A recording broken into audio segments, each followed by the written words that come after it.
Hey, I'm Flora, and you're listening to Science Friday.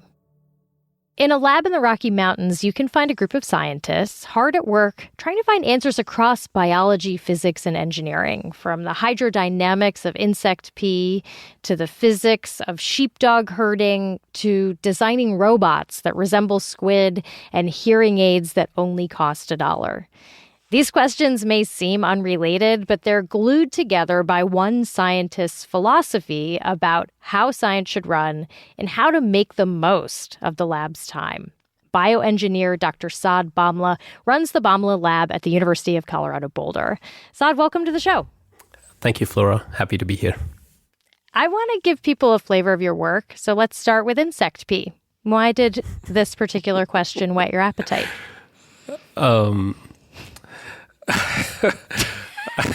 Where do I start? I was initially interested in how the sharpshooters actually suck the fluid out from the trees, the xylem fluid, and I thought it was a great fluid dynamics problem. And as I was watching this bug, I quickly realized it was constantly peeing, like these most perfect spherical droplets. It's like the most beautiful pee in the world. And I was like, all right, what goes in must come out. And let's see what's this. I guess it's on an all-liquid diet, right? It is. It's basically feeding on water, so it has to constantly feed and then constantly pee. I think as with most of the questions that we kind of go on these rabbit holes and adventures on, it wasn't clear to us. We were just kind of poking around, and we made some high-speed videos, and I wanted to understand how it was flicking these droplets. And the initial thought would be that it would be kind of the simple study. And this is where it got interesting, because one of my first PhD students in the lab, Elio Chalita, when he was analyzing the data, he kept telling me that the droplet was moving in air faster than the stylus, which is the kind of object that was kicking the droplet. And I just didn't believe it, because it didn't make sense. If you threw a baseball and in air you measured the speed of the baseball as 100 miles an hour, but if your finger that was flinging this baseball moved only at 50 miles an hour, it just wouldn't make sense. Where would that extra speed come from? And that was the puzzle. What'd you find out?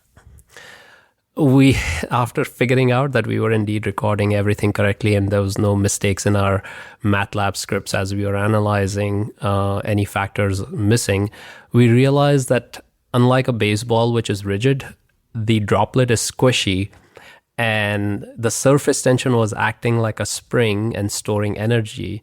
And this bug was timing it such that additional energy was stored in the deformation of the drops, and it was giving it a boost, and we called it super propulsion. And I think that made it even more interesting, because it gave us a principle out of it that we could now use in engineering systems. And that was so satisfying, but it wasn't planned at all.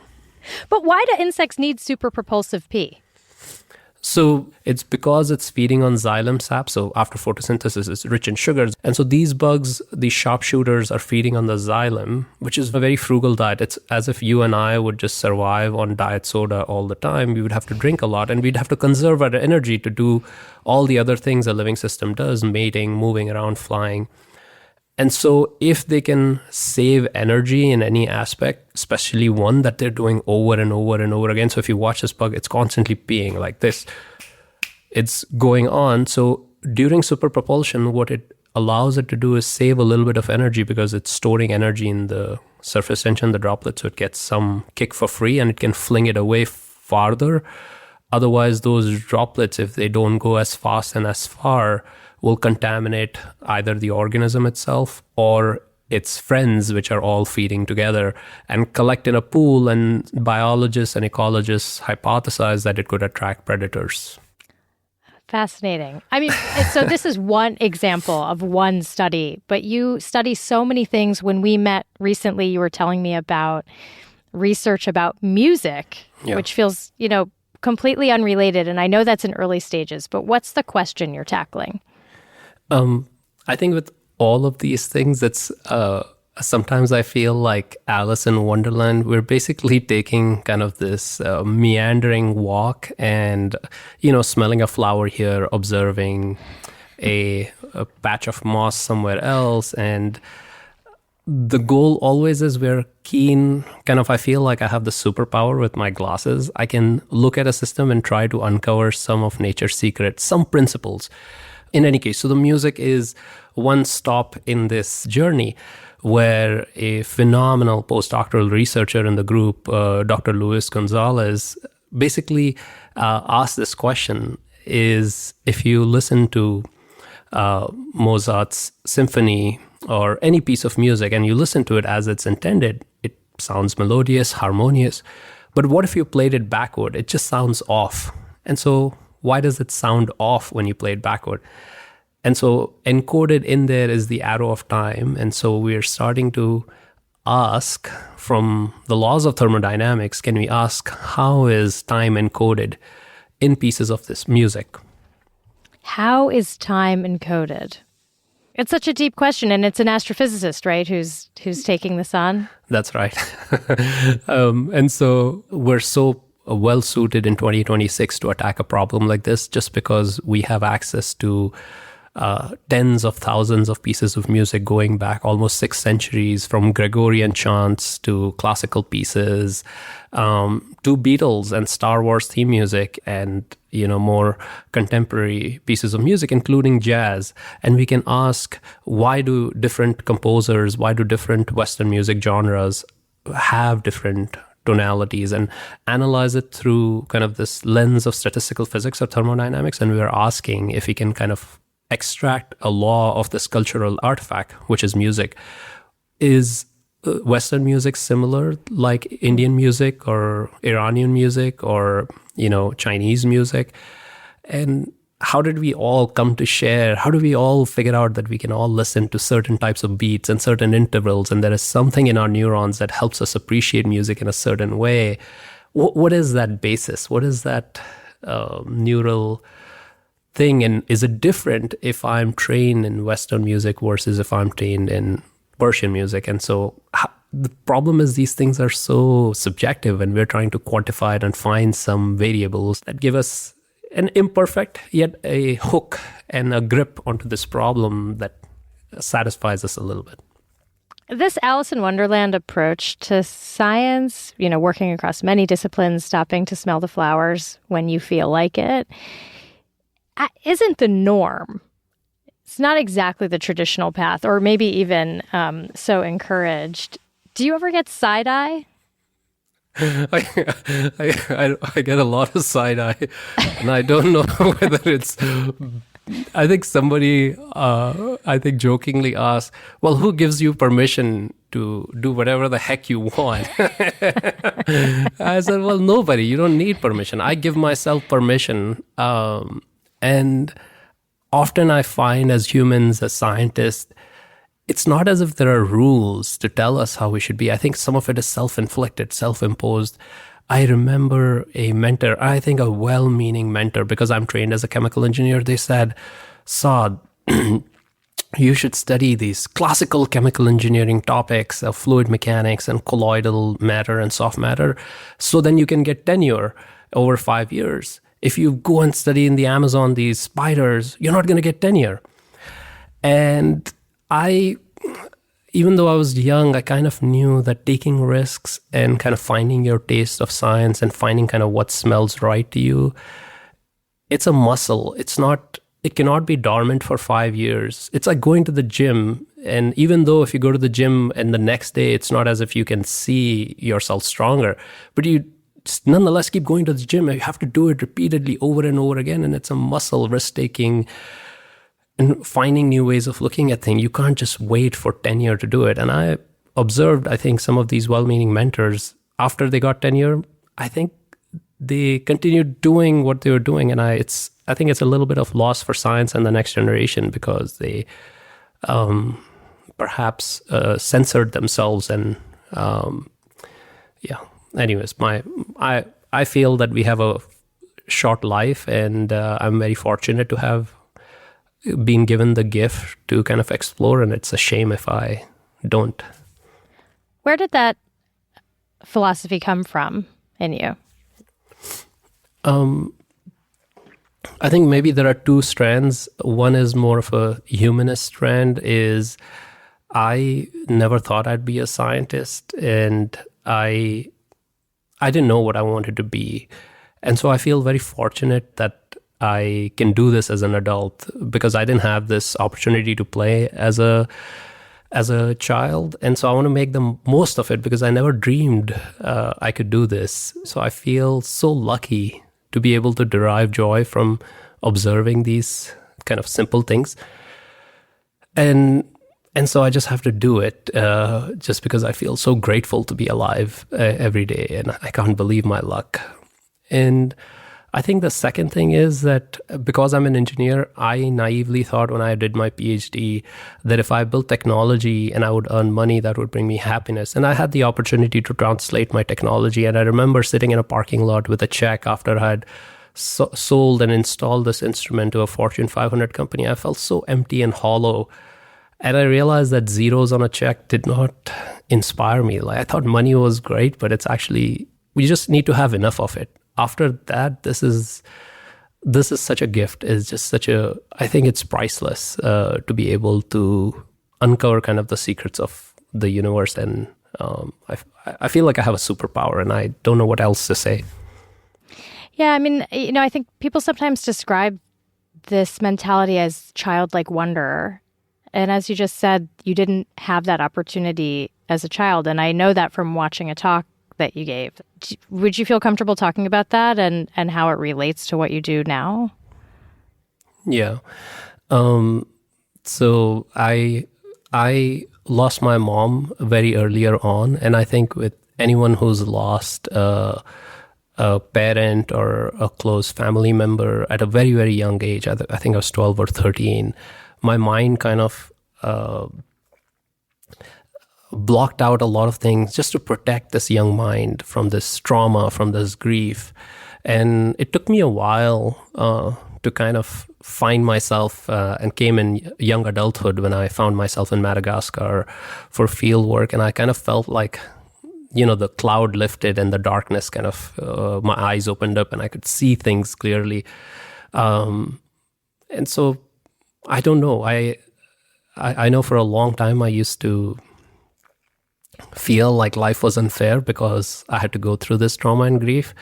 But I'm a big believer that I think whatever happens, it shapes us. And so in any case, I get to see the world with new eyes. And yes, oftentimes I get to do childlike things as an adult, get paid to do it. And I'm obviously much smarter, have better skills. I can lead my team and hopefully make it into useful things that others enjoy as well and communicate that. So, and you have the courage. You found the courage to give yourself permission to do that.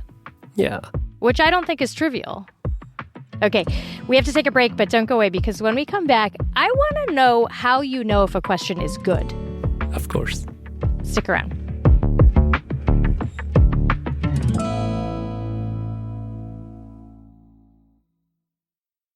WNYC is supported by Bayer. Every day in America, science delivers. Not just in the headlines, but in the moments that matter most. Science is a journey, one of curiosity, persistence, and progress. It's about asking questions, testing, learning, and improving again and again.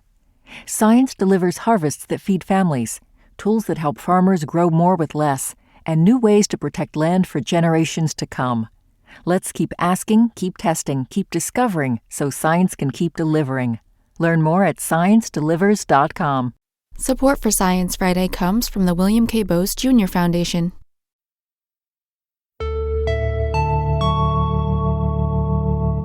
Okay, Saad, how can you tell if a question's a good question to tackle scientifically? I think it's like a piece of art. If somebody writes a poem or somebody paints a painting or even, composes a piece of music, how do you know it? Of course, just like, filmmakers can take classical pieces and make it palatable to modern taste and make it a blockbuster such that maybe that inspires people to go read classical literature, there is a way to think about science that we know can be made palatable to everybody. And, we're scientists, we're pretty smart. We know what can be catchy and what can be attractive and package it, just like all artists, Insect pee, obvious, grand slam.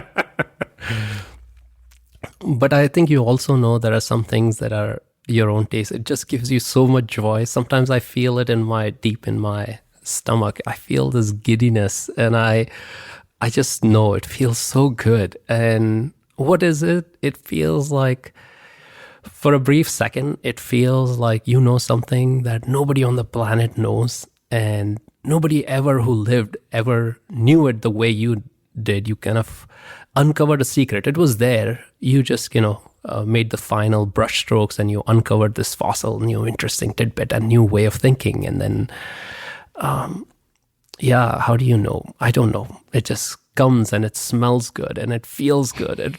It's just so great. And then sometimes people appreciate it, sometimes don't. But I think I tell my team members, it just takes two to think, and if them and I care about it, that's enough. We don't need the world right now to care, but we'll polish it and we'll make it pretty and we'll share it with the world. But for a long time, for a year, 3 years, 5 years, it's just a journey that me and a team member, 1 or 2 people, will go on, and we are exploring, and it's just the most amazing thing. And what else? I don't know. You'd have to. I'd pay $1 million to be able to do this. It's just a delight. I don't know any other way. I know you're a parent because we talked about this. Have you noticed anything about how your kid approaches kids? 2 boys, 6 and 2. How your kids approach, science or school or the natural world that stands out compared to your childhood? So my older one, I took him to the Amazon with me, and, he caught snakes, scorpions, bullet ants. And, for a 5-year-old to be on the Amazon, there'd be times he'd be sitting on this huge mound of leafcutter ants, and it'd be 3 a.m. and he'd be like, no, I just want to be here because he's, poking and prodding these leafcutter ants that are, just going about their business. And it was heaven for him. I couldn't get any research done because I was just worried he'd die. He's constantly telling me that he's an artist scientist because my wife is an artist. Mm-hmm. And we're in Colorado now, and bears are basically terrorizing us every night up in the mountains. And he's like, but Dad, we need to set up cameras. And then what are they like and what are they not like? And he's like, maybe we can make a trail and leave the honeypot there. And if we give them food, they won't bother into our trash can. It's like coming up with all these experiments. And I just love it. I just love that he can see the same thing I see. Hey, there's an interesting puzzle here. And isn't that amazing to see puzzles everywhere?